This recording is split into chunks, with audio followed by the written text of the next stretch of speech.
Hello all, welcome back to the channel. We're going to have a discussion today about why it is important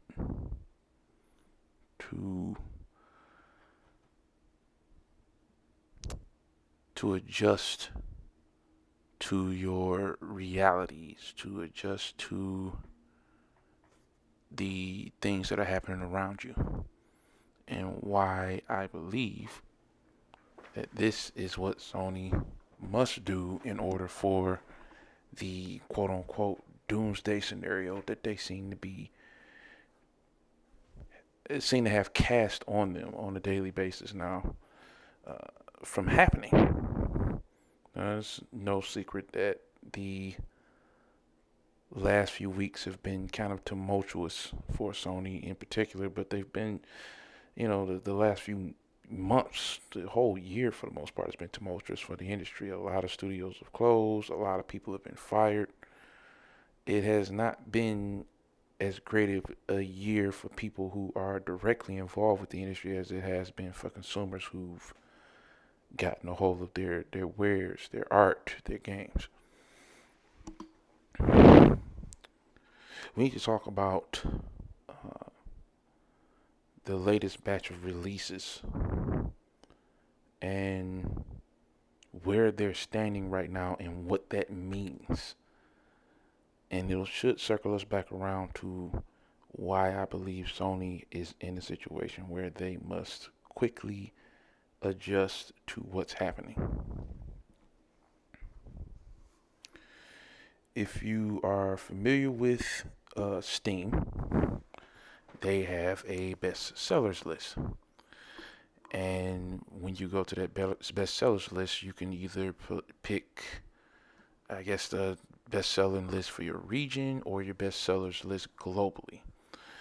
Check the global one, just to get a feel for what the market is looking like. And right now, on the global list, Call of Duty, which, mind you, on Steam has a mostly negative review score, is the top seller.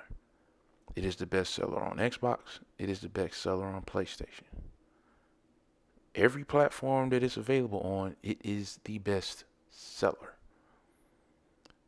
This is a game that, like we discussed last week, was basically piecemeal together, and there's evidence, at least according to some reporters. I believe it was Jason Schreier who broke the news that this game was developed in a year and a half instead of the traditional 3.5 cycle that Call of Duties have generally been granted in the past few years.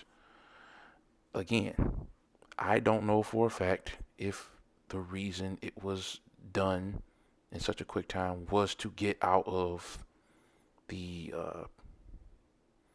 PlayStation deal, but it would certainly seem that way because apparently the DLC that we were originally supposed to get for Modern Warfare 2 was going to be $70 anyway, which I don't know how well that would have went over.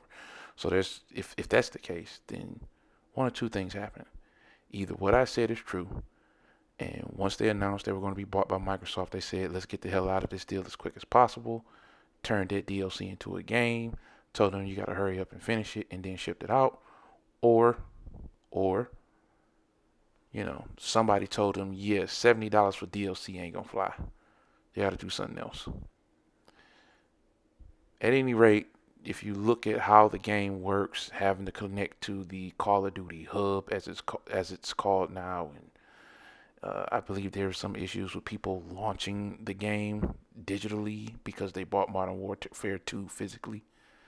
And some consoles, I think it's a PlayStation thing where they're saying, yeah, you got to put the Modern Warfare 2 disc in. Something weird. There's definitely a case of either one of those two possibly being true where this was intended to be DLC, neither for the fact that they wanted to get out of a deal with Sony because this is Sony's last game under the exclusive content, exclusive advertisement rights. This is done. This is the last game. So either they want to get out of that deal because they have new ownership now, or they realize they can't sell $70 DLC. Either way, what we've gotten is a game that has been, for the most part, critically panned, at least on the single player side. Now, the multiplayer side has its issues. There's a lot of people who don't like the way a lot of the content is unlocked, more specifically weapons and gadgets and gear, which, gear is now perk system. So if you want, was it if you want dead silence, you have to unlock a pair of shoes at level 25, but you have to do daily challenges and get daily challenge tokens in order to unlock those shoes. The problem being with that, you only get so many daily challenges a day, like 5. So in order to get the shoes, you have to do 5 daily challenges, all 5 for that day, and they could be anything from win a match to, I guess, get certain kinds of kills. And then you have to wait the next day for a new 3 to load up, and then you have to finish those in order to have 8 tokens. And I'm speaking hypothetically. I don't know what the value is for the dead silent shoes. But say it costs 8, you can only do 5, and then you have to wait the next day to do another 3 to get it. Or you can go into zombies if you feel like being bothered with that mode and unlock an extra 3 that way. Either way, people are not fans of it. They are pissed. But gameplay wise, outside of SBMM, which has been a problem in Call of Duty for the better part of a decade now, the game plays pretty solid. I haven't seen anybody really complain about the flow of the game or how it plays. Everybody seems to be happy with the fact that, the time to kill has been increased and slide canceling is back and things of that nature. People seem to be happy with that. They seem to be happy with the maps, even though I do believe some new maps are dropping on December the 1st, and they're going to need to, because those maps ain't enough. Like, it's everybody's got nostalgia tinted glasses on right now, but in about a month, those maps are going to be really annoying to some people, even with the added elements to them. There's some buildings you can go in more in depth now that you couldn't before. There's obviously doors and windows. There's more instances where you can grapple on things because they have the parkour move set for all of the characters in there. There's definitely little touches that give them new life, but they're going to get old pretty quick. So they really need to hit the mark with that release of new maps at the beginning of December, and they really, really might want to address the whole progression system and unlocking things, because people are pissed about that. But I digress. Game has not reviewed well for many a reason, but yet it's still the best seller on every platform it's available on. Other Microsoft game that recently came out, Starfield, has, on at least on Steam, it has dropped down to the top. It looked like it was top 30 or 40. It's dropped down significantly. I don't think that game sales will pick back up until mod tools are officially released in February or March. Here's the thing, though.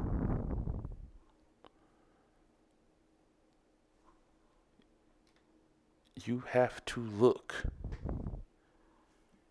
at what that means, and then take into account that, at least from what I saw, now if you guys decide to go on Steam and check and correct me, be my guest, I didn't see any of the PlayStation games that have been ported to PC in that top 40. I saw an Xbox game at the top, and somewhere in the 30s or 40s, I saw another Xbox game. And in between, there were some other Xbox games like Sea of Thieves and stuff like that. Like, Call of Duty's currently outselling, quote unquote, free to play games. And there's a game in there that's like $9.99 that it's outselling, which is crazy because it's a $70 game. Microsoft is making money hand over fist, as expected, off of Call of Duty, because they're releasing it on multiple platforms day one. Now, I think Sony recently announced that they sold 5 million copies of Spider-Man in a week and a half or 2 weeks, which is, great. That's good on them. Uh, it is a Spider-Man game, however, meaning that it's Spider-Man. It was going to sell anyway. It's a Marvel character. It's a very popular Marvel character. It was going to sell anyway, and it's made by guys who made the last one, and they're very good at that. So there was no negatives going into it, despite the fact that some would call it a game that is riddled with bugs and is way too short for its price tag. I haven't played it, so I'm not calling it that, but there are people who would call it that. Tons. That being said, Sony really could have made a killing off of that game this holiday. I mean, they're going to make money off of it, right? They're going to make plenty of money off of it because, Christmas is coming up in between the Call of Duty bundle, and I'm pretty sure there's a Spider-Man bundle for the new PS5 Slim. They're going to sell a bunch of those. The problem is, what if you had put that on PC? What if you had put that on PC day and date? Sony has to be looking at this, right? I've seen people on my Battle.net account who I have not seen play World of Warcraft in years playing World of Warcraft because there was recently BlizzCon and all of this cool stuff was announced for the game. I think that expansion launched. I could be wrong in it, but I think that expansion either launched or was in pre-sale, and they put some event up to get players ready for the launch of that pre-sale if it hasn't already launched.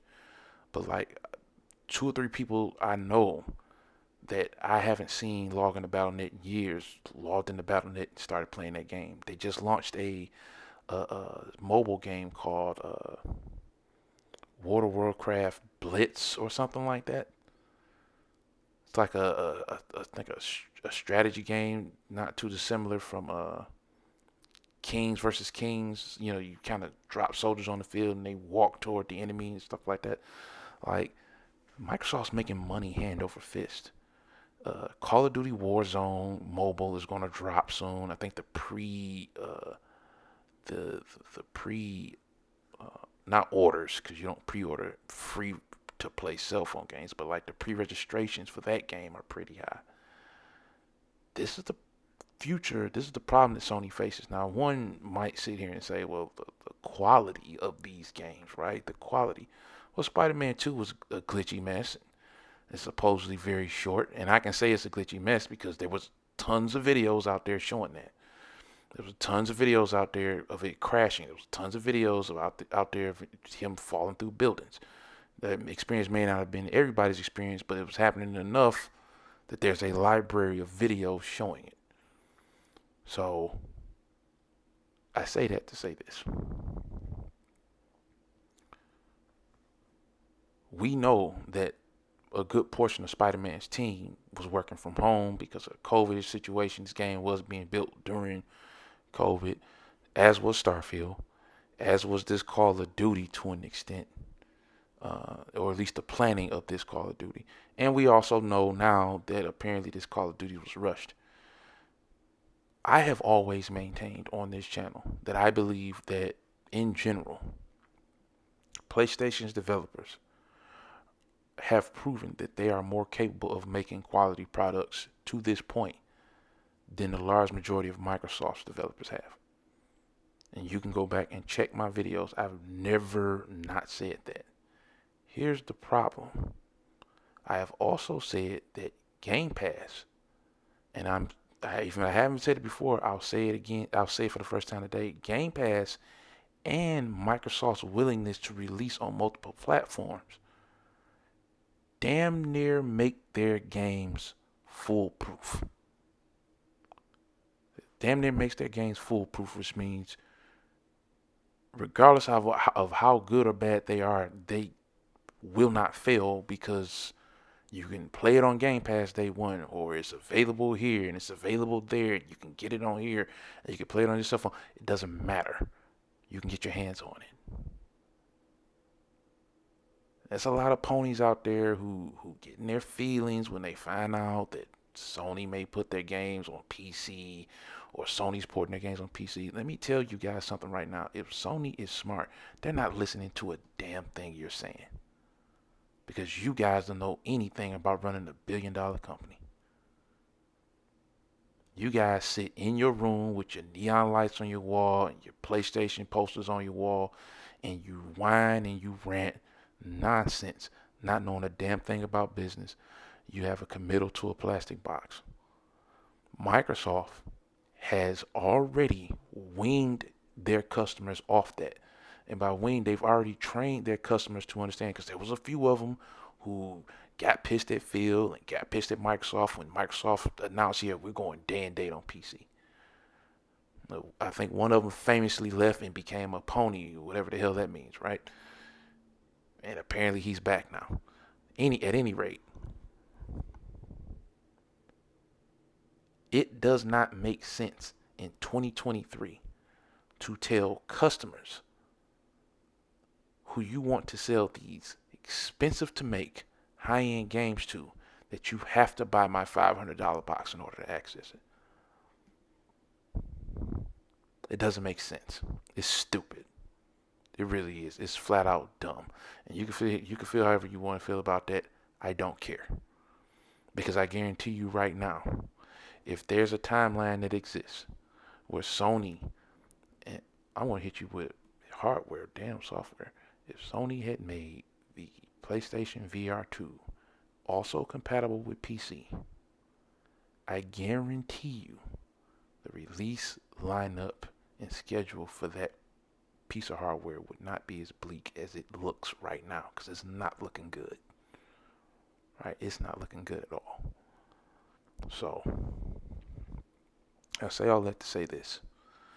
With the recent firings, which now that I'm looking at how certain people were fired and which people were fired, I think it has a lot to do with the strategies that those people believed in, the philosophies.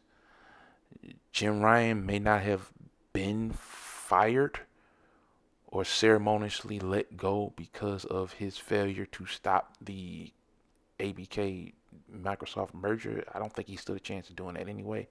But I think Sony of Japan, who are actually the people who run PlayStation, decided, you know what, we're going to need to seriously adjust how we deliver our content to our consumers.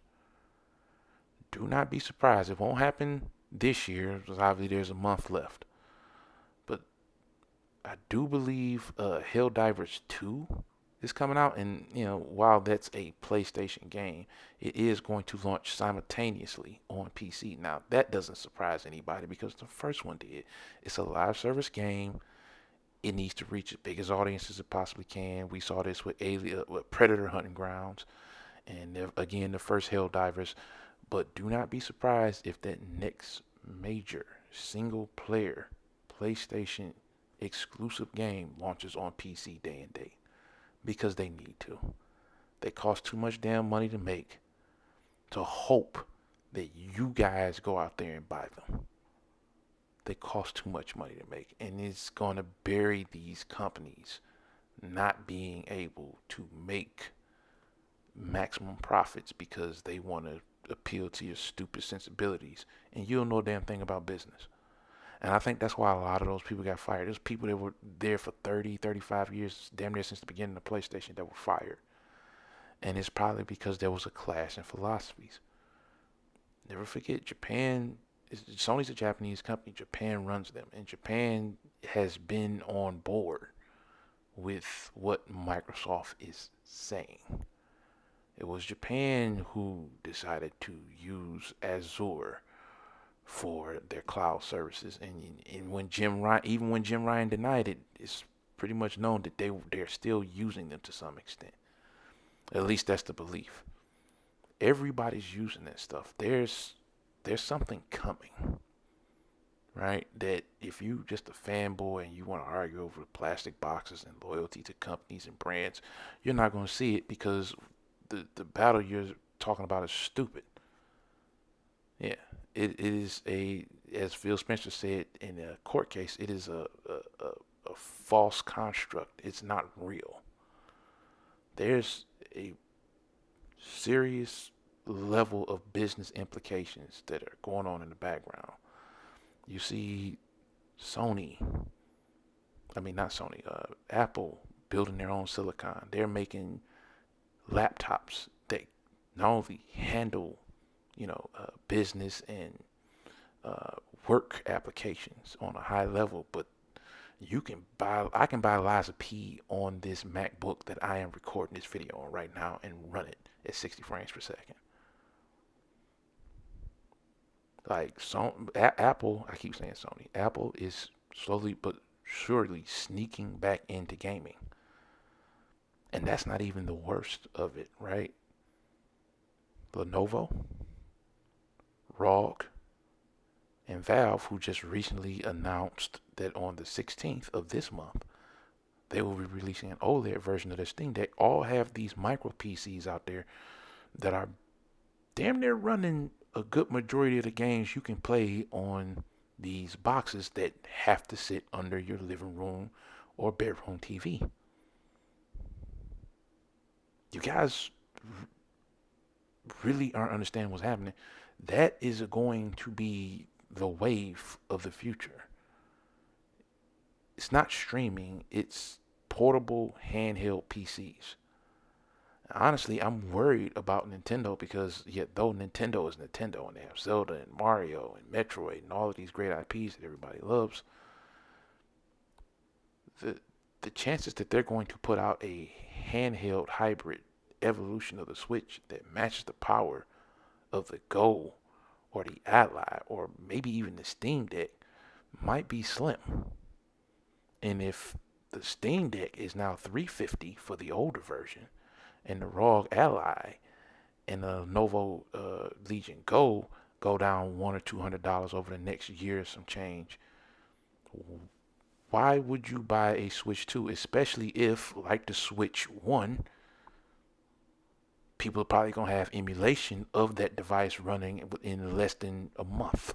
Because if I remember correctly, the original Switch, people were emulating that on PC in like a month or less than a month's time.